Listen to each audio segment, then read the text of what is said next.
Hi everyone! The Music Committee has interviewed Miss Synthia Ko from PMA Music Foundation, 乐苗基金, to gain some insight into the music industry. PMA Music Foundation was founded by Ho Kwok Wei in 2003. It is a charity organization that aims to touch lives with music and to bring hope and care to the needy ones. One of their core services provides local students with special needs with music training. Through these trainings, confidence and soft skills like adaptability are developed and improved. PMA has organized over 120 events in Hong Kong and has worked with inspirational speakers like Nick Vujicic. Miss Synthia Ko has studied conducting in both the United States and Europe.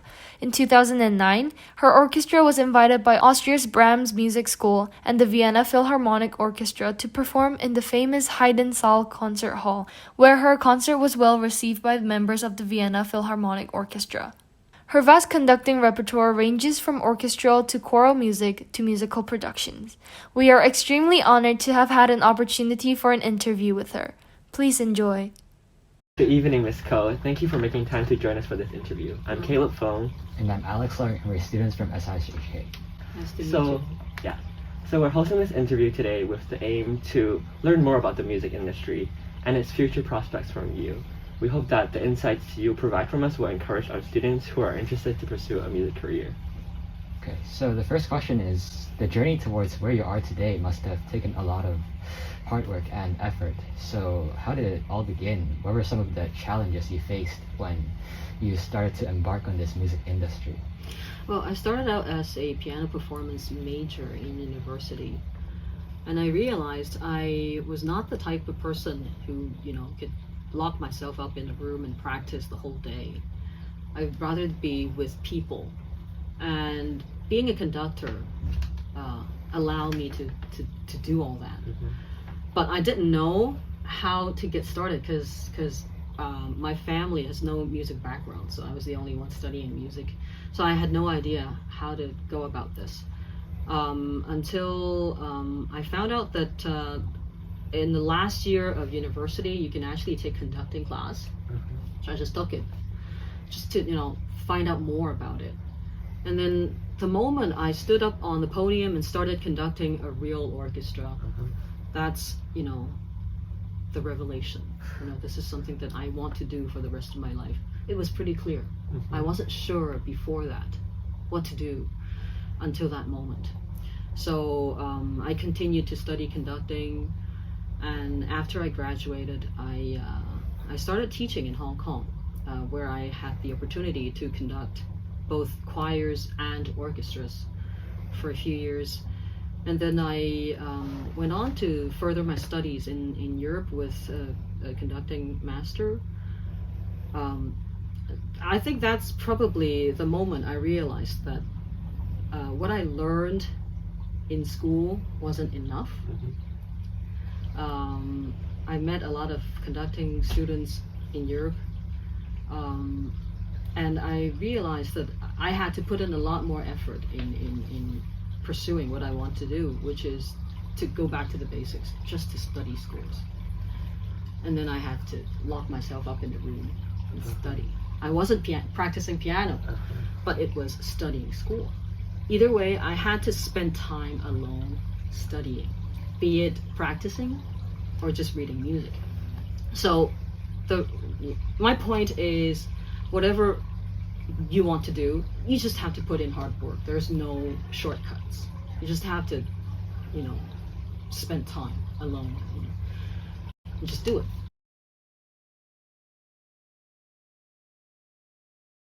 Well, I think the motivation comes from wanting to be better, wanting to go another step further in the next performance, and the next, and the next.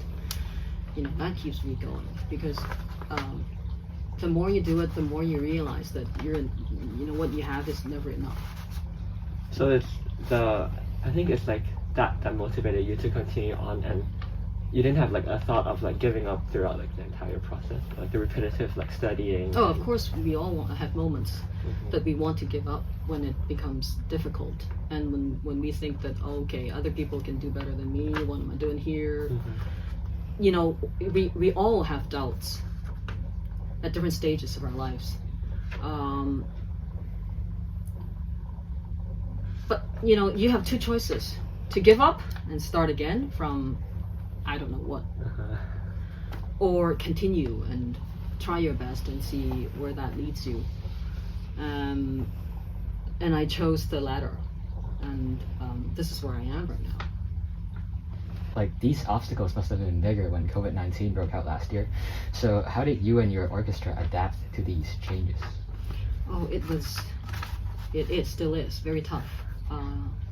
As you all know, in the beginning, everything just stopped. And then I was home one day thinking, okay, what we could do, what can we do is, can we have like a virtual orchestra, like a lot of people, you know, have been doing since. But I think we were one of the first to do like a virtual orchestra on YouTube. The challenge was our players are very young students. They're not professional students. Unlike professionals, you know, they know what to do. You know, you give them the music and they will know what to do. But for kids, you have to start from ground zero, which is we need to have teachers recording their lines for different sections to learn and practice. You have to give them time and be experimented, and finally we came up with a YouTube video online. But then again, it's still not like real rehearsal. It's just not the real thing. And so we just tried, what we're doing right now is to have our string section and the percussion section where people don't have to take off their mask. So we just rehearse every single week with wind brass students joining in online. They can hear us, but we cannot hear them. So everything that they're playing, we just have in our heads, imagining what things would sound like. So I think that's a very difficult thing for especially young players, inexperienced players. But as I said before, you know, obstacles, we just have to face them and just find ways to solve them. And we're glad that, you know, starting next week, hopefully we can go back to our normal rehearsals. Hopefully people will start showing up, and hopefully things can go back to normal soon. Do you think that the convenience that through the experiments that you've gained have opened up new possibilities and new doors that can be effective even after the pandemic? For younger students, if they have something that they don't know, then we don't have to have a physical place to go over things with them. We can just go online and you know, show them what to do, how a certain phrase can be played, things like that. But technology still has its limits. Mm-hmm.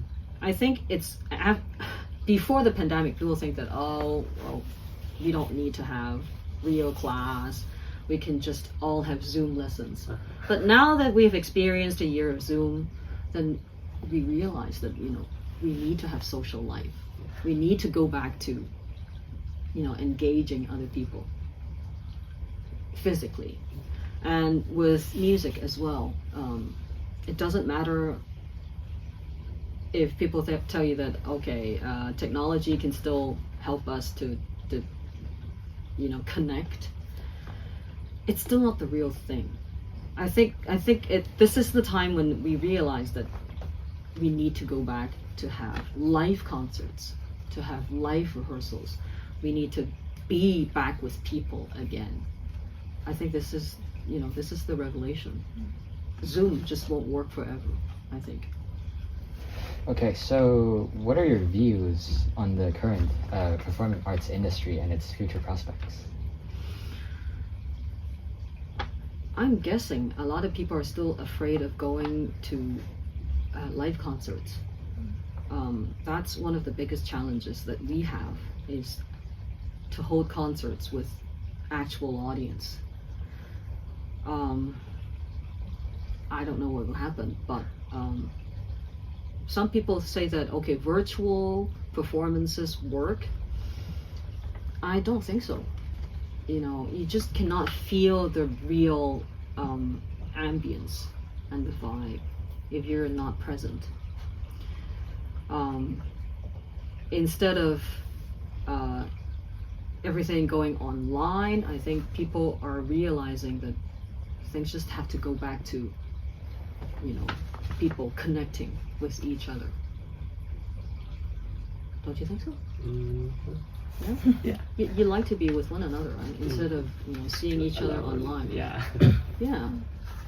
So with all these unknown and uncertainties that you see, are there any advice that you can give to our students? And with your experience, what are some ways that students can better equip themselves for this industry? In this day of age, I think it's important to not be bound by rules. You have to always think out of the box. If an obstacle arises, then you have to, instead of just dodging the problem, you have to face it and find a way to work it out. Because you will never know how long this obstacle will last. For example, like this pandemic, it's been here for more than a year already. But life still has to go on. What can you do? Right? So you just have to come up with creative ways to make it work. We could forever stop rehearsing, but we just had to find a way to make it work. Okay, so thank you very much for your time today. And yeah, we really appreciate it and found your responses really useful. Thank you. And all the best for your upcoming rehearsals and performances. Thank you. Thank you for watching this interview, and we hope that it was enjoyable. Bye. Bye.